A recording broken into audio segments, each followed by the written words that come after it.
dàng tình ta. Anh em ơi thì em ơi đã sẵn sàng lên đường hay chưa? Đôi tay đâu trái tim đâu trao cho nhau một thời thân ai. Đi thôi mau đi thôi anh tìm đi em tìm đi, tìm nhà chúa nơi trần gian.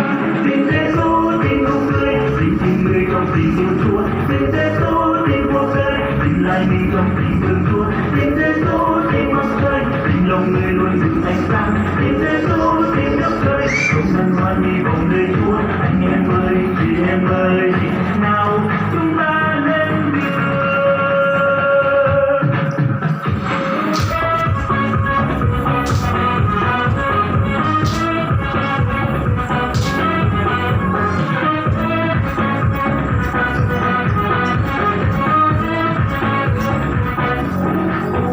Anh em ơi chị em ơi đã sẵn sàng lên đường hay chưa?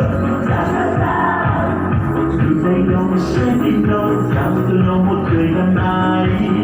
Đi thôi mau đi thôi anh tìm gì em tìm gì, tìm nhà chúa nơi trần gian. Tình Giêsu tình nụ cười, tình người trong tình yêu Chúa.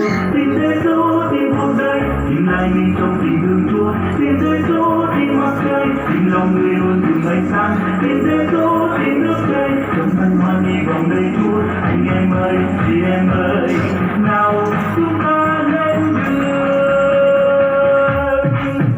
Tình Giêsu tình nụ cười, tình người trong tình yêu Chúa. Tình Giêsu tình cuộc đời, tình lại mình trong tình thương Chúa.